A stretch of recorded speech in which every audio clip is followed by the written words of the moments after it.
টেটের বিজ্ঞপ্তি খুব শীঘ্রই আসতে চলেছে। সেটা কবে? সেটা পুজোর আগেই শিক্ষক নিয়োগের টেটের বিজ্ঞপ্তি প্রকাশিত হতে চলেছে, তো টেটের বিজ্ঞপ্তি বেরোবে, এমনটাই আজকে আমরা খেয়াল করতে পারছি।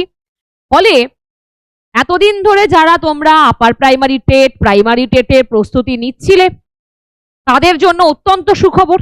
এবং এটা তোমরা প্রত্যেকেই জানো যে আপার প্রাইমারি টেটের বিজ্ঞপ্তি খুব শীঘ্রই বেরোনোর কথা ছিল, এবং সেটা তাহলে পুজোর আগেই বেরিয়ে যাবে বলা হচ্ছে। তাহলে পরীক্ষা কবে হবে প্রশ্ন অবশ্যই।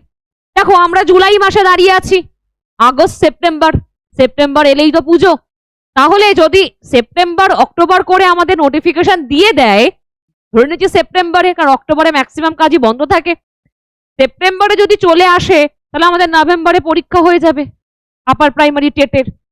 এবং প্রাইমারি টেটের 2023-এ প্রাইমারি টেট হয়েছে, তারই নিয়োগ চলছিল, নিয়োগ প্রক্রিয়া চলছিল 2025-এর, এবং 2023-এর আগেও যারা টেট পাস করেছিলেন।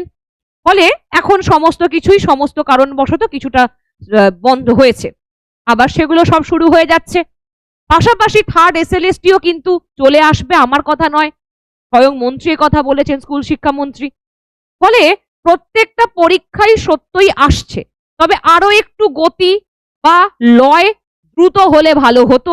যে সমস্ত নিয়োগ প্রক্রিয়ার কাজগুলো এখনো পর্যন্ত থেমে আছে, সেগুলোর কাজ তাড়াতাড়ি হয়ে গেলে ভালো হয়, সকলের জন্যই সেটা ভালো। যারা এই নিয়োগ প্রক্রিয়া তালিকাভুক্ত আছেন তাদের জন্যও ভালো, আবার যারা ফ্রেশার্স অর্থাৎ যারা পড়াশোনা করছে, যারা ক্যান্ডিডেট, চাকরি প্রার্থী, যারা প্রস্তুতি নিচ্ছে, তাদের জন্যও অনেক ভালো।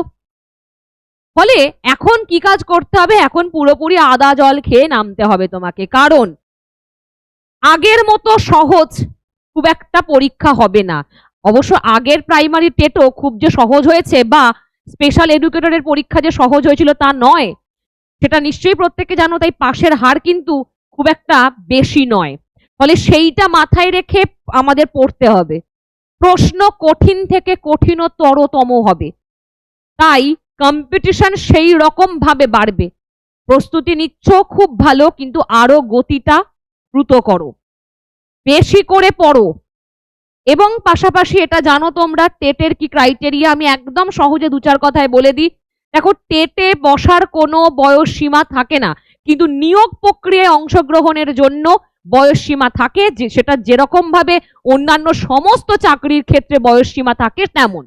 এখন 45 হয়েছে ইউআর, এবং ওবিসি 3 বছর বয়সে ছাড় আছে, এসসি এসটি 5 বছর, তেমন প্রত্যেকটা চাকরির পরীক্ষার ক্ষেত্রে। এবং তার সাথে কি, তার সাথে হচ্ছে প্রাইমারি টেট, তোমার যদি এইচএস থাকে তার সাথে ডিএলএড থাকে, তুমি প্রাইমারি টেটের জন্য এলিজেবল, প্রাইমারি টেট তুমি পরীক্ষায় বসতে পারবে। এইচএস এ 50% দরকার হয়। এবং তোমার যদি আপার প্রাইমারির লক্ষ্য হয়, সেক্ষেত্রে কি লাগে? গ্র্যাজুয়েশন, তার সাথে ডিএলএডও হতে পারে এবং বিএডও হতে পারে। ক্লিয়ার বিষয়টা? প্রত্যেকে জানো প্রাইমারি 1 to 5 আর আপার প্রাইমারি 6 to 8 হয়েছে। এবং আরেকটা বিষয় খুব সত্য, সিটেটকে কিন্তু ধীরে ধীরে আমাদের রাজ্যে মান্যতা দেওয়ার প্রবণতা বাড়ছে। তাই সিটেটের ধাঁচেই দ্য সিটেট পেপার 1 পেপার 2 যেমন আছে, তেমনি primary TET, upper primary TET আমাদের ডাব্লিউবি টেটের ক্ষেত্রে এরকম বিষয়, সিটেটের যেরকম স্ট্যান্ডার্ড প্রশ্নের সেই ধাঁচে কিন্তু প্রশ্ন হতে পারে, ঠিক আছে? এবং তোমরা প্রত্যেক বিষয়টা খেয়াল করছো যে ডিএ বৃদ্ধি করা হলো, পে কমিশন আবার বাড়তে চলেছে, মুখ্যমন্ত্রী কথা দিয়েছেন। ফলে সব ক্ষেত্রেই কেন্দ্রের যে মান সেটাকে বজায় রাখার প্রক্রিয়া কিন্তু শুরু হয়ে গেছে শিক্ষার ক্ষেত্রে। এত বছর শিক্ষা ব্যবস্থা যা অবস্থা হয়েছিল, যে দীর্ণ দশায় পরিণত হয়েছিল, সেখান থেকে বার করে নিয়ে আসার প্রচেষ্টা চলছে, এনইপি চালু হয়ে গেছে। সুতরাং এখন সব দিক মাথায় রেখে তোমাকে প্রস্তুতি নিতে হবে, আগে থেকে নিলে খুব ভালো। এবং যারা মনে করছো যে নিজেরা বাড়িতে তো শুরু করবে, করো, কোনো সমস্যা নেই। সিলেবাস ওয়াইজ বই কিনে নাও, সেই বইগুলো নিয়ে নিজের মতো করে নোট ডাউন করে সেগুলোকে রেডি করো, মক টেস্ট দেওয়ার চেষ্টা করো। আর যারা মনে করছো একটা গাইডেন্স হলে ভালো হয়, অথবা সুপ্রিম নির্দেশ অনুযায়ী আমরা প্রত্যেকেই জানি সমস্ত ইন সার্ভিস শিক্ষকদের যারা 2011 সালের আগে চাকরি পেয়েছেন তাদের সকলকে টেট পাস করতে হবে, ফলত তারা যদি মনে করেন যে কোনো জায়গা থেকে আমার নোটটা বা নোটবুকটা পেয়ে গেলে সুবিধা হয়, মক টেস্টটা আমি প্রত্যেক সপ্তাহে সপ্তাহে টপিকের উপর দিয়ে দেব, এবং ক্লাসটাও আমার সুবিধা মতো সময়ে থাকলে আমার ভালো হয়, কারণ আমি স্কুল করে কখন পড়বো। তাদের জন্য অবশ্যই আমি বলবো যে বৈঠক ইনস্টিটিউশনে আপার প্রাইমারি টেট এবং থার্ড এসএলএসটি নতুন কোর্স বা নতুন ব্যাচ বলা যায়, কোর্স তো আগেই লঞ্চ হয়েছে, কিন্তু নতুন ব্যাচ আগে অলরেডি দুটো ব্যাচ কমপ্লিট হয়ে গেছে, আবার নতুন ব্যাচ, সেটা আপার প্রাইমারি টেটের কিন্তু এই 10 তারিখ থেকে শুরু হতে চলেছে নতুন করে ক্লাস। আগের ব্যাচগুলো কমপ্লিট হয়ে গেছে, নতুন ব্যাচ 10 তারিখ থেকে সেখানে ক্লাস হবে একদম পুরো প্রথম থেকে শেষ পর্যন্ত। যারা মনে করছো বা যারা মনে করছেন যে এই গাইডেন্সটা আপনার উপকারে আসবে, তাদেরকে অবশ্যই বলবো নিচে দেওয়া নাম্বারে ফোন করে নিন। অনলাইন অফলাইন দুটো ভাবেই আপনারা লাইভ ক্লাস করতে পারবেন।